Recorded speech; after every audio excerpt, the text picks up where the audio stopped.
اعتراض شوی په علم کې اضافه وشي. مولانا صاحب دا ټیم خو کرنټ ایشو دی په ملک کې. دا یو د لسو جماعتو اتحاد پاکستان ډیموکریټک مومنټ دی او بلې خواته عمران خان د مخکې 11 جماعت اوس 15 جماعت. نو دا کشمکش روان دی په ملک کې. دغه باره کې څه وایي؟ جیت به د چا وي، هار به د چا وي؟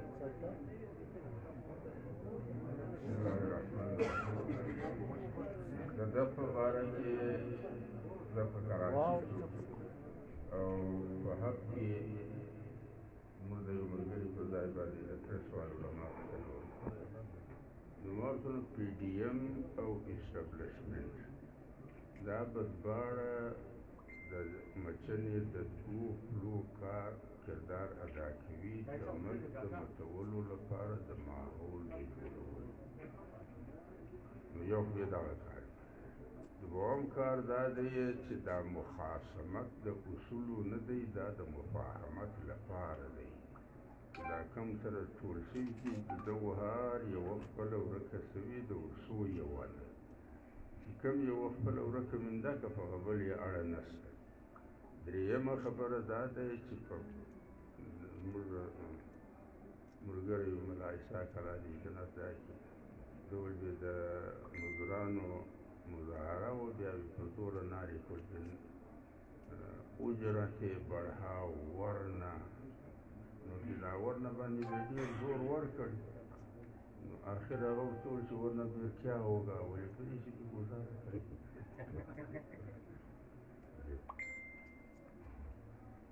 هر جد نه راوښو مولانا صاحب. خدای دې ومنه شو. ګټه به د چا وي بیا هم. په مابین کې خو عوام فیصله دي دا مهنګایي د مولانا صاحب. او خبره دا کړي چې د عمران خان سره چې د چا سرپرستي حاصله وه، داسې ماهرین دا یایي تجانیګاران دا یایي چې هغو د ده له سره لاس پرته کوي او ورته اوس ته پوهېږي اپوزیشن ته پوهېږي. ما خو ډېر وختي ویلي وي چې دا 15 کاله خو انشاءالله د پوره کړي، خو چې له لاسو یې د خدای شفا کړي. مولانا صاحب ته په خپله ذاتي ستا تجزیه ته څه یایې چې دا به 15 کاله پوره کړي؟ ته خو دغه وایې. او دلته خو بلې خواته د عوام د مهنګایي او د بېروزګاري او خلک بېروزګاره کړي. ته خو زه روزګار وکړم او دلته خو ځای دی په سټیل مل کې په پی آی اې کې او په ریډیو په ټي وي کې خلک بېروزګاره سو، مهنګایي ده. مولانا صاحب د دغه دپاره خو پکار دی چې عوام راوځي. نو قدرت دا دی چې دا مجلس حقیقت دی چې نرخونه پورته دي او دانې زیاته ده، په کې شک نشته. اوس والله عالم خو مخکې چې د ډالر نرخ څوري پورته شوی و، اوس تقریبا لږ پر لوړ راځي. او همیشه لپاره چې داسې یو بنیادي تبدیلي حکومت راولي بیا یې څه شي مشکلې هم وي.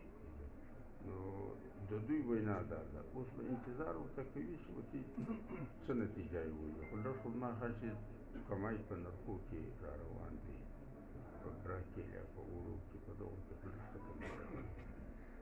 دا خو د عوام اواز دی مولانا صاحب. د عوام اواز دی. دا کوم پی ډي ایم چې کوم اواز پورته کړی دا خو د عوام اواز نه دی.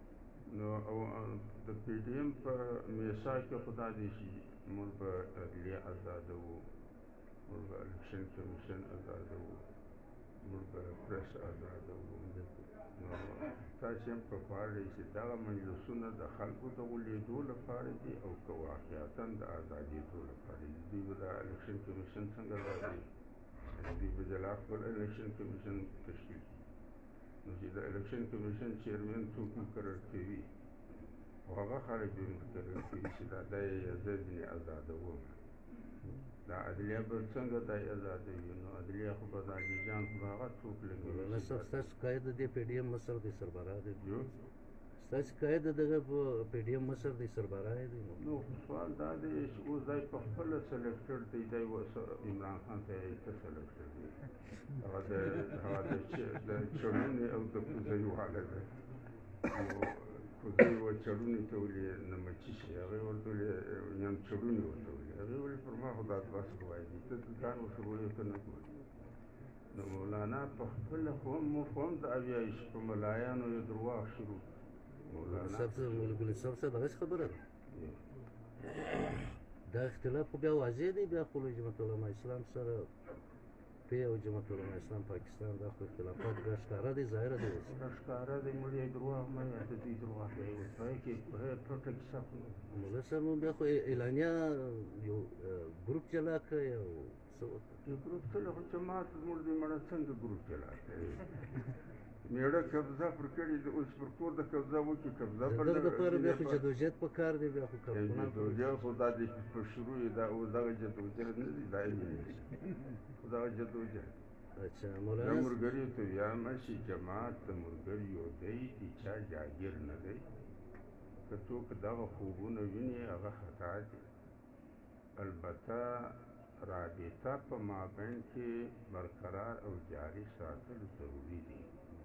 بلکې زه خو بیا له ملګریو سره به مشوره کوم، زه خو چې دفتر هم خلاص په ټولو ضلعو کې خلاص کړو او په دفتر کې دغه وي، مثلا د بوري دفتر چې موږ خلاص که چېرې د دې ګډې مشوره وه چې بورډ پر ولګو یو خو لوړ آیت پر ولیکو چې یا ایها الذین آمنوا اصبروا وصابروا ورابطوا. د ایمان خاوندانو که چېرې حالات داسې وو چې د عمل په میدان کې کردار نه سو ادا کولی، نو یو خو جذباتي کډی مه چې د چا په غاړه کې ولوړئ، یو مایوسه کړی مه چې له کاره لاس واخلئ، بلکې بنیادي شی دا دی چې د خپل مابین رابطه مه پرې کوئ، بلکې رابطه په حال او مضبوط ساتئ. نو له ملګریو سره به مشوره کوو، که د دوی مشوره راغله نو بیا به داسې ولیکو چې د بوري د زړو بېغرضه مرکریو د رابطې مرکز، بس چې نه یې ورکه سوي وي او نه یې زیات پرېږدي. مولانا صاحب حافظ حسین احمد صاحب سره ستا په دې باره کې څه خبرې اترې شوي دي او ده سره رابطه سته ستا ده؟ حافظ حسین احمد خو زموږ ملګری دی، ډېر معقول مجلس یې او د پریس په میدان کې خدای ډېر تکړه او ملګری دی. نو ستاسې ملګری دی، یعنې جماعت علما اسلام پاکستان ملګری دا تاسې چې اوس ملګري نه رابولئ دغه هم زموږ ملګري خو لیار ځینې ورکه شوي چې لیار یې خطا کړي ته که نو دي خو زموږ ملګري. مولانا صاحب د سینټ الیکشن چونکې په مارچ کې به کېدل چې دا کوم ممبران اوس ډېر مدت پوره دی او دوی حکومت دا وایي چې دا موږ په فروری کې کوو، یو میاشت سره دا یو عیني یو د دغه څه جواز شته دوی کولی شي دا الیکشن حکومت، او دا زما خیال د حکومت یو ماته ده چې تر مارچ نه یې لکه یو مخکې کړي د اپوزیشن ویره په پسې ده زما یعنې چې اوس اپوزیشن به څه وایي، نو که استعفا وکړي خو اوس دی هغه غواړي دعوت وکړي، بلکې دا یې هم ورته ویلي چې که چېرې چې هغه اول پنځه چې استعفا راوړي هغه به عمرې لري نو هغه دې ووایي نو هغه د سینټ چونکې ته په خپله سینټر اوسېدل دغه عیني یو دغه شته جواز شته مخکې کولی شي؟ دا پوره تفصیلي ما ته نه دی معلوم، خو به هر حال دوی مخه سلیار بورډ ته جوړې کړي هغې له سپریم کورټ څخه دغه آرټیکل تشریح اخلي، یعنی سپریم کورټ عدالت د آئینی آرټیکل تشریح اختیار لري، نو لیا بالله هغه دغه تشریح اخلي. داسې څه باقاعده بریفینګ حکومت ورکړی دی چې داسې کوو؟ داسې نشته. ما په خپل ټایم کوي او اپریل کې کوي، دا مارچ کې به دغه وشي، مارچ نه فوراً بعد اپریل شروع کېږي هغې کې کوي. داسې حکومت بریفینګ نه دی ورکړی اوسه پورې چې موږ په فروری کې دغه کوو. مولانا صاحب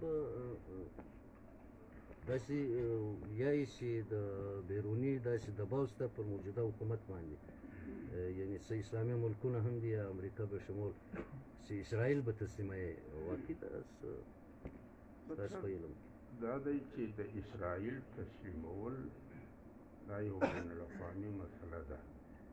زه د دغې په حق کې یم چې په اسرائیل تسلیم شي. دا پالتو مجلسونه خلک کوي چې دا جنګونه دا خونریزي په چی ښکاري، یعنی الله جل جلاله په قرآن شریف کې د سوره مائده آیت اتفاق کې موسی علیه السلام فرمایي یا قوم ادخلوا ارض المقدسة التي كتب الله لكم. دا كتب الله لكم باندې د ملایان سوچ وکړي چې کتب څه معنی، یعنې لیا یې په برخه ما درې ایستلې ده، لیا مې په نامه درې علاج کړې ده. چې یو خدای علاج کړي اوس یې څوک یې نه کړي دا فالتو باندې. بیا ابراهیم علیه السلام چې دی په 200 قبل مسیح کې له عراق را روان شوی دی او دلته یې یو زوی میس کړ اسحاق علیه السلام چې زوی یعقوب علیه السلام و چې نوم یې بني اسرائیل. بل زوی بیا په مکه مکرمه کې میس کړ اسماعیل علیه السلام. دغه داود علیه السلام چې فلسطین فتح کړی دی دا په 1000 قبل مسیح کې فتح کړی دی. د هیکل سلیمانی بنیاد داود علیه السلام ایښی دی، سلیمان علیه السلام دغه تکمیل کړی دی. نو د بني اسرائیل په باره کې د الله وینا دا دی چې تاسو به 2 واره بغاوت کوئ. په یو بغاوت کې اول وار بغاوت چې د یحیی علیه السلام او د زکریا علیه السلام د دغو سره چې د دوی کومه رویه وه په نتیجه کې په 1510 کې قبل مسیح کې بخت نصر دغه فلسطین بیت المقدس فتح کړ او هیکل یې ونړاوه او دوی یې قیدیان کړ، بابل یې بود په عراق کې.